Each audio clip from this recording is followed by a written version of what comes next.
Milestone স্কুলের দুর্ঘটনার শিক্ষিকা মেহরিন চৌধুরী নিজের জীবন বাজি রেখে শিক্ষার্থীদের বাঁচিয়েছিলেন। কারো জীবন বাঁচাতে গিয়ে যদি নিজের জীবন বিপন্ন হওয়ার আশঙ্কা থাকে তখন করণীয় কি? নিজের জীবন দিয়ে হলেও কি অন্যকে বাঁচানোর শরীয়তের নির্দেশ?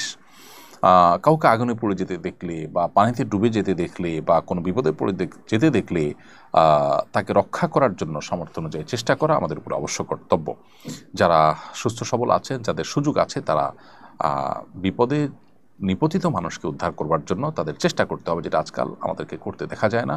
আমাদেরকে অনেককে নির্বিকার দাঁড়িয়ে থাকতে দেখা যায়, ভিডিও ছবি তুলতে দেখা যায়। আমরা ন্যূনতম রিস্ক নিয়েও মানুষকে উদ্ধার করার চেষ্টা করি না, এমনকি রিস্ক ছাড়া থাকলেও অনেক সময় দেখা যায় যে আমরা নির্বিকার দাঁড়িয়ে থাকি। এটা খুবই দুর্ভাগ্যজনক একটি বিষয়। সামর্থ্য থাকলে সেটি আমাদের করা উচিত। যদি সামর্থ্য না থাকে, ব্যাপারটা এরকম হয় যে আমাদের সামর্থ্যের বাইরে, তাহলে সেটা আর ওয়াজিব থাকে না। সামর্থ্য না থাকলেও আমাদের অন্তত চেষ্টা, পরিকল্পনা, যাতে করে উদ্ধার তৎপরতা কোনোভাবে বাধাগ্রস্ত না হয়, সেই চেষ্টা আমাদের করা উচিত। অনেক সময় দেখা যায় আমরা উৎসুক জনতা রাস্তাঘাট বন্ধ করে সেটা দেখার, ছবি তোলার, ভিডিও তোলার জন্য আমরা চেষ্টা করি। ততক্ষণে দেখা যায় যে উদ্ধারকারী টিম তারা এসে প্রবেশ করতে পারেন না এবং বাধাগ্রস্ত হন। তো সেরকমটি আমাদের করা উচিত না। অবশ্য কারোর যদি এমন হয় যে কাউকে উদ্ধার করতে গেলে নিজের জীবন ধ্বংস হবে নিশ্চিত, তাহলে সেটা কিন্তু জায়েজ নয়।